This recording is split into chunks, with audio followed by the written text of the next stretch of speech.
ఆమె ఒక జిల్లా కలెక్టర్, కానీ ఎక్కడా దర్జా చూపించరు. పనిలో నిబద్ధత ఆమె నైజం, ప్రవర్తనలో మానవత్వం ఆమె తత్వం. అధికారులను ఆదేశించడమే కాదు, అవసరమైతే అన్నీ తానే ముందుకు వెళ్తారు. సామాన్యంగా ఉంటూ అసాధారణమైన పనితీరును కనబరుస్తున్నారు. ఇంతకీ ఈ కలెక్టర్ ఇప్పుడు వైరల్ న్యూస్గా ఎందుకు మారారో ఇప్పుడు తెలుసుకుందాం. కరీంనగర్ జిల్లా కలెక్టర్ పమేలా సత్పతి. ఈమె మాటల మనిషి కాదు, చేతల మనిషి. చెప్పేది చేసి చూపించే కలెక్టర్. ప్రభుత్వ హాస్పిటల్స్లో ట్రీట్మెంట్ అంటే అందరూ భయపడతారు, కానీ ఈమె తన అనారోగ్యానికి చికిత్స చేసుకొని 3 రోజులుగా అక్కడే రెస్ట్ తీసుకొని కోలుకుంటున్నారు. ఇప్పుడు అందరి చేత సభాష్ కలెక్టర్ గారు అనిపించుకుంటున్నారు. ఇటీవల కరీంనగర్ జిల్లా గవర్నమెంట్ హాస్పిటల్కి వెళ్లిన కలెక్టర్ పమేలా సత్పతి అక్కడి వైద్యులను కలిశారు. తన విధి నిర్వహణలో భాగంగా హాస్పిటల్ని తనిఖీ చేసేందుకు వచ్చారని భావించారు అక్కడి సిబ్బంది. కానీ తను ముక్కుకు సంబంధించిన వ్యాధితో బాధపడుతున్నానని అక్కడి వైద్యులకు తెలిపారు. దీనికి సంబంధించి అనేక ప్రైవేట్ హాస్పిటల్స్లో చికిత్స తీసుకున్నాను, అయితే nasal septoplasty, functional endoscopic sinus surgery చేయాలని ప్రైవేట్ హాస్పిటల్ డాక్టర్లు సూచించినట్లు గవర్నమెంట్ ఈఎన్టీ డాక్టర్లకు తెలిపారు. ఈ సర్జరీ ప్రభుత్వ హాస్పిటల్స్లో చేస్తారా అని ఈఎన్టీ స్పెషలిస్ట్ డాక్టర్లను అడిగారు. ఆమె మాటలు విన్న గవర్నమెంట్ దవాఖానలోని వైద్యులు ఒక్క నిమిషం షాక్కు గురయ్యారు. తప్పకుండా సర్జరీ చేస్తామని డాక్టర్లు చెప్పడంతో ఇన్ పేషెంట్గా జిల్లా హాస్పిటల్లో అడ్మిట్ అయ్యారు. సర్జరీ విజయవంతం కావడంతో 3 రోజుల పాటు హాస్పిటల్లోని అబ్జర్వేషన్లో ఉన్నారు. పూర్తిగా కోలుకున్నాక డిశ్చార్జ్ అయి ఇంటికి వెళ్లారు.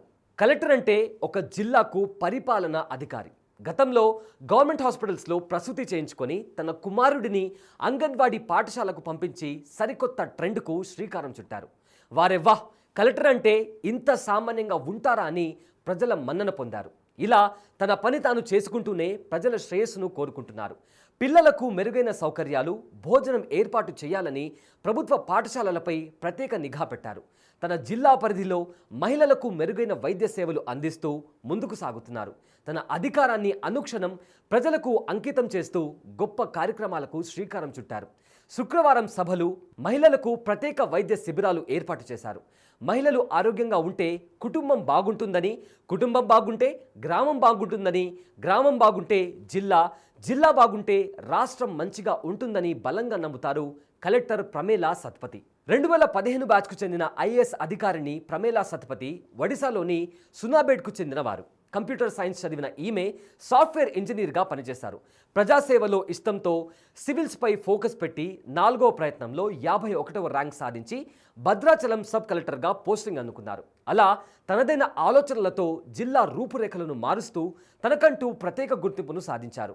తాజాగా ఒక జిల్లా కలెక్టర్ స్థాయిలో ఈమె చేసిన పనికి సాక్షాత్తు రాష్ట్ర ముఖ్యమంత్రి రేవంత్ రెడ్డి స్పందించారు. గవర్నమెంట్ హాస్పిటల్స్లో మెరుగైన వైద్య సేవలు అందిస్తామని చెప్పేందుకు ఈ సంఘటనే ప్రత్యక్ష ఉదాహరణ అన్నారు. ప్రభుత్వ దవాఖానాల్లో అనుభవలైన డాక్టర్లు, సేవా దృక్పథంతో కలిగే సిబ్బంది ఉన్నట్లు కూడా తెలిపారు. ప్రతి ఒక్కరూ జిల్లా కలెక్టర్ పమేలా సత్పతిని ఆదర్శంగా తీసుకుని ప్రభుత్వ హాస్పిటల్స్లో వైద్య సేవలు పొందాలని కోరారు. అలాగే ఆమెను అభినందిస్తూ తన ఎక్స్ వేదికగా ట్వీట్ చేశారు ముఖ్యమంత్రి రేవంత్ రెడ్డి.